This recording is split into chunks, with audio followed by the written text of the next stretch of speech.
Hello, I'm Danita Jones. My family calls me Civic Minded Jones, and I have the pleasure today speaking with Yuval Levin. He is the Director of Social, Cultural, and Constitutional Studies at the American Enterprise Institute and the editor of National Affairs.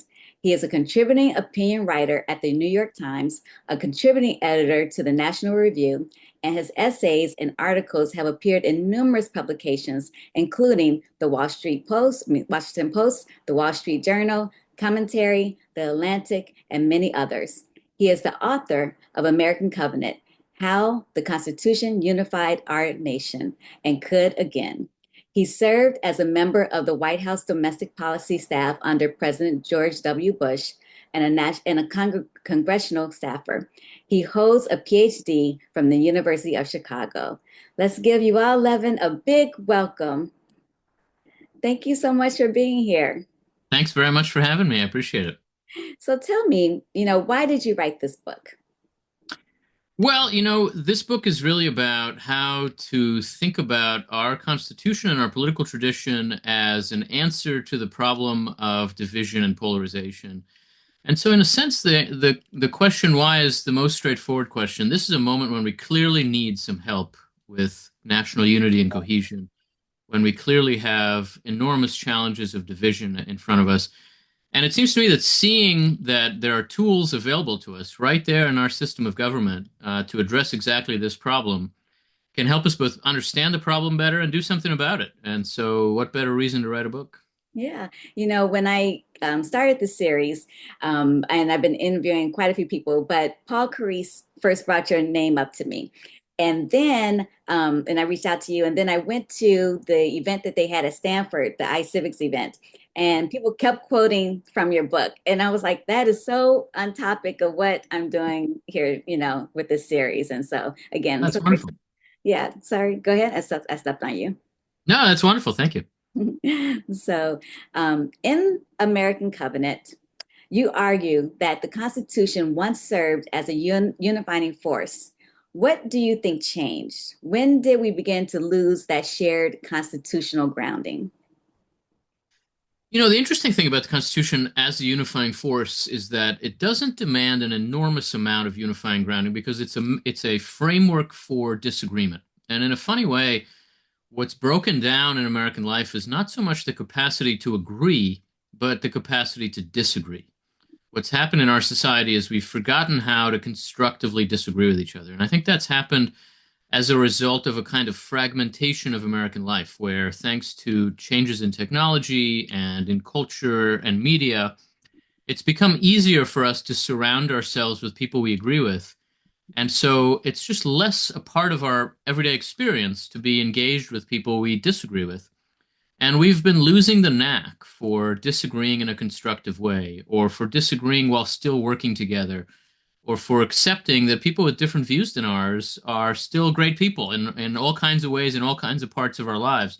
And as we've become fragmented in this way, as we've found ourselves in echo chambers more and more, we've lost the constitutional knack for reaching for those modes and frameworks of disagreement.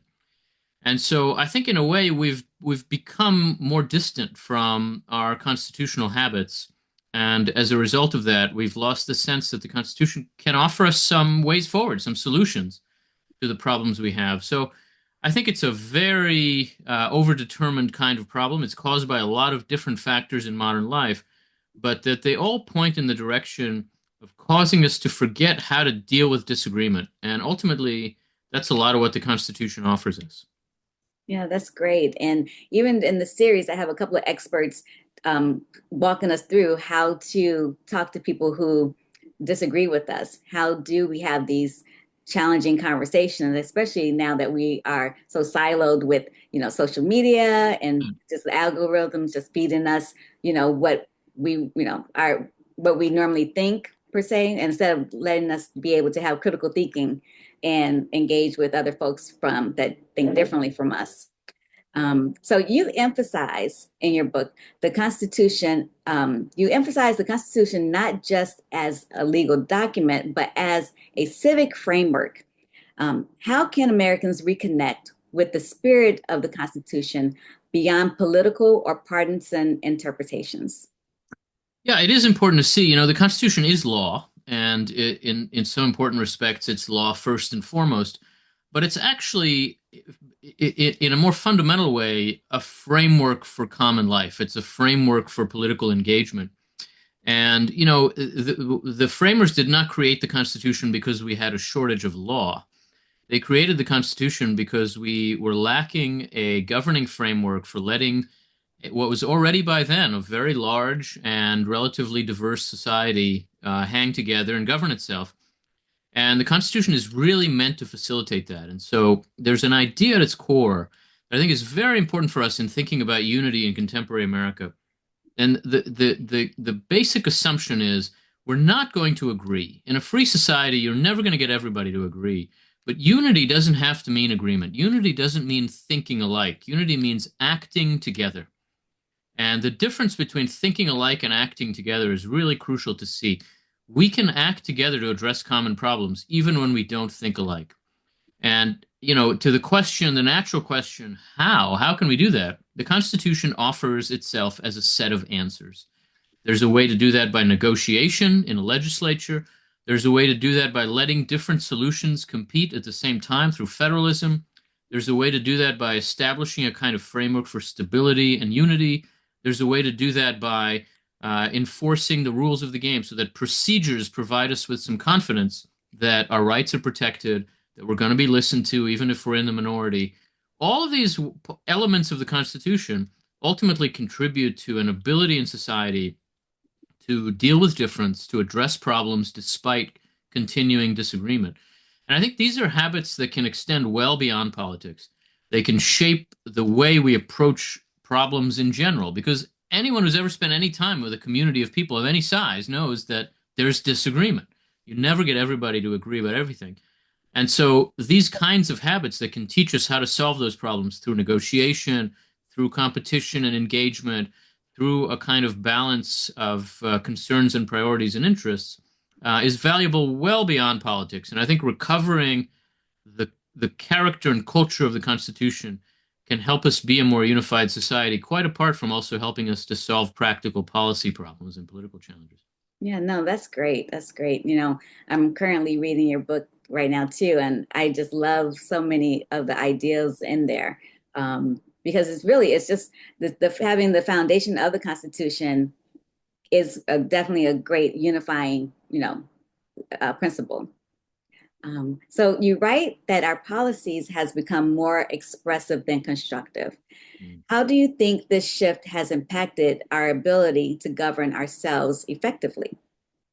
Yeah, I think we've come to think about political engagement as a form of expression, of speech. And you see this in a lot of ways. You see it in the ways in which the kinds of action that used to be expressed by political protest, which was a way to show commitment and strength in numbers, now has become just a way to express views. And so people will give something a thumbs up on social media and think they've done something about it. And the fact is, when you've given something a thumbs up on social media, you've done nothing about nothing. Um, Right. it's just simply a way to make yourself feel better. Actual political action requires engagement with other people. It requires building coalitions and getting people who are not already on your side or who don't see the problem to see it and to be on your side and to join you in some kind of common action, which very often you do by helping them achieve something they want in return for them helping you achieve something you want. That's what political action is. And when we think that political action is just expressing an opinion, just saying I'm on this team or I'm on that team, then we lose the capacity to actually engage with each other. And we've actually seen a lot of this happen in our political system. You find a lot of members of Congress now, for example, who seem to run for office in order to have a prominent platform for self expression, for building their own brand, for building a social media following, so that rather than going to Congress to bargain and negotiate with people with different views to try to solve common problems, they're going to Congress so that they can become more prominent, become a kind of political celebrity, build a following, build a brand. And the difference between these things could not be greater. Mhm. Ultimately, when you think about politics as pure expression, you're trying to distinguish and separate yourself from other people, to stand apart. When you think about politics as a venue for negotiating through problems, then you're trying to connect with other people, to build coalitions. The knack for coalition building is really the central skill of American constitutional practice. And I think in losing that knack, we run a tremendous risk of leaving ourselves with a politics that is really just about expressing frustration and disagreement rather than resolving frustration and disagreement. And so seeing that politics is more than expression is really hugely important. And it's very hard to do now. Social media really encourages us to move in the opposite direction. And in order to see the direction we ought to take, I think we really do have to reacquaint ourselves with our political tradition and with the Constitution. Yeah, no, I definitely agree on that for sure. Can you speak to how institutions like Congress, the courts, and even civil society can help rebuild trust in a divided America? Like what role should they play in Yeah. constitutional restoration? So, I think actually that word role is really important because a lot of what institutions do to build trust is show people that they can form the people within them, the institutional players, to take on particular roles and responsibilities. Why do we trust an institution? We trust it because the people in it seem to take their responsibilities seriously. And so that means not only that they're capable, that they're competent, they can do their job. It's also that they know their limits, the limits of their power, the limits of their reach. And so, if you trust somebody, if you trust a professional, it's not just because they know what they're doing, it's also because they know the limits of what they can do to you. You trust a journalist because what they tell you seems to have gone through some kind of process of verification, and they wouldn't just say it. You trust a scientist for a similar reason. You trust a teacher because you know that person understands the responsibility involved in taking care of a child. And I think a lot of what our institutions need to do now is not so much show the public that they're competent. That's useful too. And there are a lot of ways in which we doubt the competence of our institutions. But much more than that, we doubt that they are restrained. We Mhm. doubt that they know their limits. Yeah. And I think a lot of what we need to see is that people know what their role is and therefore what it isn't. A lot of what institutions do for us is they put us in a place that says, I shouldn't do this because I have this institutional role, right? I'm a father, or I'm a teacher, or I'm a pastor. I can't behave this way. That's a way in which institutions constrain us, and that constraint builds trust. Mhm. I think we lose trust in institutions when it seems like the people in authority in them will just do anything they want and will use their power to advance themselves. And so I think a lot of our institutions need to show us that they build restraint and not just that they build competence. And, contemporary American institutions have a lot of work to do on that front. There's a reason for the public's lack of trust in institutions, and recognizing what that role, what that responsibility is a crucial first step. And so you mentioned that they have a lot of work to do on that front. So, like, can you give me some examples? Yeah, for example, I think in our political system, it's very important for the courts, for example, to constantly put front and center their constraints, to show the public that they understand where their power is and where the limits of their power is. Courts, I think, are especially good at allowing us to see that their role is really to enforce the rules, to secure the structure and integrity of the system. And so they can only act when there's a case in front of them. They can only act when there's law for them to work from. I think a lot of our other political actors need to learn a lesson from that. Presidents, for example, contemporary American presidents, tend to behave as if they can do anything. They can do whatever they want, and there aren't constraints. And so if Congress won't do it, I will.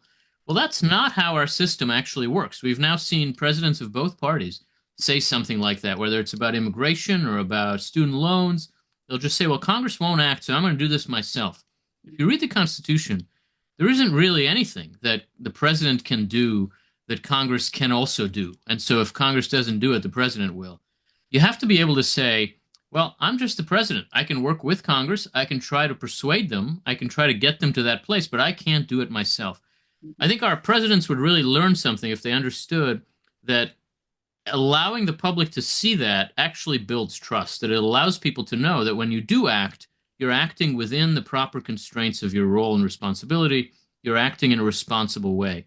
I think Congress similarly needs to help people recognize both the extent of its power and the limits of its power. And I think that way about a lot of our institutions now in politics, but also beyond it. No, I agree. And it really would be great if when the executive or Congress, as you're saying too, would say, and I have heard a few people in Congress saying, my hands are tied. We can't do this because of Yeah. X, Y, and Z, you know? Yeah. So, To trust people with power, you got to know that they are limited, that they know how far they're allowed to go, and it wouldn't hurt if they made that clear. right, definitely, definitely. One of your key arguments is that unity doesn't require uniformity. What does healthy pluralism look like in the constitutional democracy? Yeah, absolutely. Uniformity isn't really possible. No free society can consist of people who all agree about every important question. No society of any kind ever, a society where everybody agrees wouldn't need politics. Politics is there to facilitate disagreement. And so I think ultimately pluralism has to begin from the basic premise of American political life, which is that incredible statement in the Declaration of Independence. We hold these truths to be self evident that all men are created equal. That means all of us, every human person, is equal in dignity with every other human person. That's why we have to respect each other in politics. It doesn't mean I think the other person's right. I think the other person's wrong. But it doesn't matter that I think the other person's wrong. He or she has just as much of a right to express their views, to act on their views as I do. That means I can't just push them aside. That's not what politics can look like. And so if I want something they don't want, what can we do? Well, there are processes, there are structures established by our Constitution for us to deal with each other. Sometimes there's just an election and maybe she wins and I lose. Okay. Sometimes there's a negotiation where I get something and that other person gets something. And ultimately, these different ways of working through disagreement are the ways in which pluralism can express itself in our political life. It's crucial to see that we learn from this. This is not just of ourselves. We get smarter by, Are we still together or no? Because I yeah, I wonder if think we so. need. Okay, all right, good. Okay, do you remember where you left off I can try. at? I think the key thing to see is that pluralism isn't just a way of putting up with other people. It's actually a way of making our whole society smarter. It's a way of learning from other people's experience, from what they bring to the table, from their knowledge, from their views. And having to negotiate is a way of learning something from what those other views can contribute and being forced to confront the fact of our own limitations, of the limits of our knowledge, the limits of our power. And so I think ultimately pluralism makes our society much stronger. But for it to work, we have to take seriously the rules, the procedures, the means we have for dealing with difference. Yeah, no, that's great. In a time when many Americans feel alienated from government, how can civic education and constitutional literacy become tools for re-engagement and empowerment? I think what civics ultimately teaches us, what studying our history and our institutions can show us, is that the system we have was built by people who were trying to deal with the same problems we're confronting. It's not that they were brilliant or knew everything. It's not that they got everything right. They didn't. But they confronted the same kinds of challenges we do, and they built a system to try to do that. We've inherited that system. We're fortunate to have it, but we also have to improve on it. There are ways that we can do better than they did by building on what they've given us. I think civics can help us to see that we don't start from scratch, that we don't start from zero. We start from a very great and strong beginning, and that we can build on it by understanding what prior generations did right, what prior generations did wrong. We can't know that without knowing our history. We can't think about that without recognizing the strengths and weaknesses of the system. And ultimately, civics is a way to learn the skills that are required for acting together when we don't think alike. That's the great civic challenge. Yeah, and I talked to quite a few people for this program, and we pretty much have a whole civics day. I mean, really, the whole series is dealing with civics in different ways. But I talk about the federal government, how that works, how state and local government works, and it's really giving people, and actually I'm learning along, with as I'm interviewing people too, of what a great institution it is, and to have, the importance of civic education, because it really, I believe if we had more civic education or people really understood how things work, it wouldn't be as much of a divide. We would have Absolutely. different opinions, on things, but it wouldn't be so polarized, you know. Yeah, I So, very much agree with that. It's a way to see that we have a tradition in common that we can at least begin from. and so, how can we inspire a new generation to see themselves as stewards of the Constitution, especially when faith in institutions is so low? Well, I think we can help people see that whatever concern they bring to the table, whatever brings them to politics, maybe it's a worry about the environment, or it's a worry about immigration, or it's a worry about any of the range of political issues. It's impossible to address that problem unless we work through the system, because otherwise we live in a society that is just too diverse for anybody to win anything. The system we have is a way to turn that diversity into a strength and to try to construct coalitions that can enable us to resolve problems. That's a tremendous source of potential strength for our society. I think a lot of younger Americans now just simply don't see it that way. They see politics cynically. They see it as a kind of competition of power and interest and money.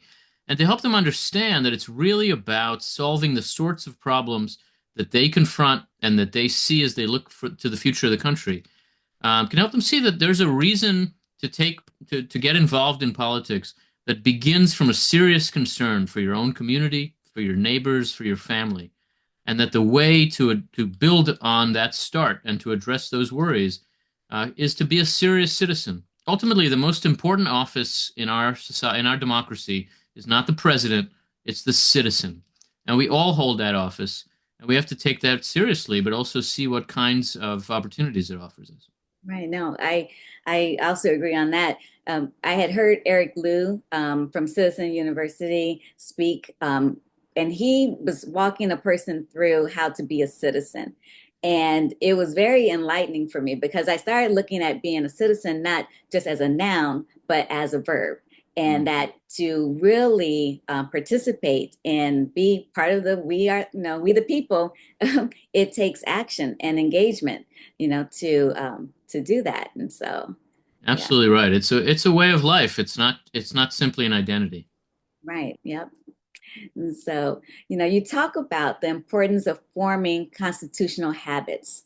What are some practical examples of how individuals or communities can cultivate those habits in everyday life? Yeah, I think ultimately these are habits of constructive disagreement. And so when you face a situation where there's a dispute about how to proceed on any question that's in front of you, whether that's in your church, in your business, in your school, or in your community, in your political life, to begin by having people lay out their views, make a case for them, by seeing where there's room to build some agreement, to build a coalition, to see how can we help you get some of what you want in return for some of what he or she wants. Those kinds of habits don't come naturally. They're built by experience, they're built by practice. And getting practiced in those is really how to become the citizen of a republic. I think we can do that in a lot of different circumstances. They're not simply political. And to approach problems this way, to say, let's have a meeting, let's get together, sit around the table, and think about how can we move forward here, even though we disagree, is a tremendously important habit to help our children see us do this, to create some set of procedures and structures that we all trust and take seriously. I think that's something that serves us well beyond politics. And, in a way, every functional institution works this way in our society. We do bring those habits into other parts of our lives, but they don't come naturally. We've got to get experienced in them. And so I think bringing young people into those conversations, bringing the next generation into contact with these ways of solving problems is really crucial.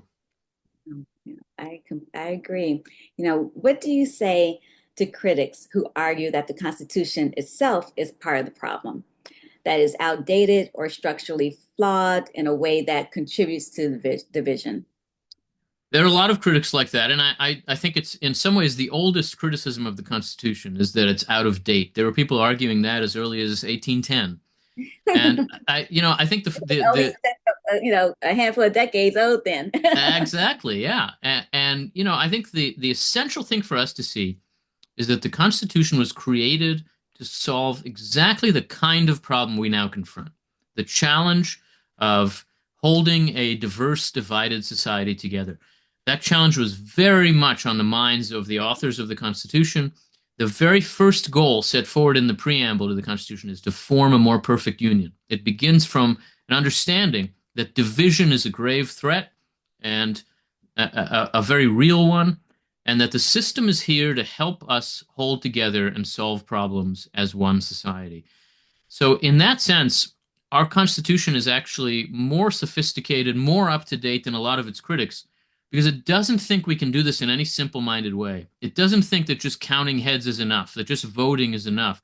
It knows that while majority rule is the only way to solve our problems legitimately, majorities can also be oppressive of minorities and of individuals. And so the system sets up a complex set of procedures to allow majorities to govern, but also to restrain majorities from abusing their power. That's why our system's so complicated. That's why it sometimes is frustrating, but it's also why it's well adapted to helping us with exactly the kinds of problems we have. So I think it's actually a very up-to-date kind of system for addressing our sorts of problems. There's nothing about it that strikes me as arcane or out of date. The fact that our society is much larger, much more complex is obviously important, but we nonetheless still have a system that is very much up to this challenge. And I think calling the Constitution arcane and outdated is a way of showing that you haven't really thought through what the problem was that they were trying to solve. That problem is very much our problem. Yeah, yes, it is. And if you could implement one national initiative to revive America's constitutional covenant, what would it be and why? To me, civics education really is at the center of that. I think we have to elevate the necessity, the importance of civics. Start young in straightforward and accessible ways with a little bit of history in elementary school. Build from that to thinking about the law a little bit in the middle grades. And high school students should really learn American history and civics. And I think people should have to show that they know something about the nature of our society and what it means to be a citizen in the way that they have to show that they can do some basic math and that they're reading at class level. So I think we have to prioritize civics in the way that we prioritize some of the core things we teach, because an American citizen is not a natural artifact. We don't fall from trees. An American citizen is a social achievement, and that means that we have to work at it in every generation. We certainly have our work cut out for us now, and I think civics is at the center of that. No, no, I definitely agree. And one of the reasons why I started this whole series is because I was finding that people, young people younger than me, like in their 30s or 20s, really didn't understand how the government works, and didn't really understand what's in the Constitution, And growing up, I'm a kid from the 70s, and it was civics education was very important, And so it was just shocking to me that that has fallen by the wayside. And but I was, as I was talking to Paul Carise, he was giving me like the history of what has happened with civic education and where is it going, and hopefully, people will start including it in their curriculum even more so. So, Let's hope. yeah. Are there any other things from your book that you would like to point out? No, I think ultimately the only thing I'd say is that it seems to me that we have given over our Constitution to lawyers and judges too much, and we have to recognize that you don't have to go to law school to see the promise of what our political tradition can offer us. This isn't for lawyers. It's for citizens. It's for all of us. Yes. So thank you so much for being here. And where can people support you or find your work? And like I know I have The Yeah, book. well, thank you. I am at the American Enterprise Institute, so you can find everything that I write at aei.org, and I'm part of a team there that works on these issues, and I hope you'll take a look at our work. Great. Well, we will. And again, I love talking to you. I would love to have you back another time doing this. And because, yeah, you're so informative. And I love what you're saying here in your book and how we can unify and not Thank you necessarily, very much. not completely be united, but we can have a even, playing field for the most part. So, Thanks very much. I appreciate it enormously. okay. Have a great day.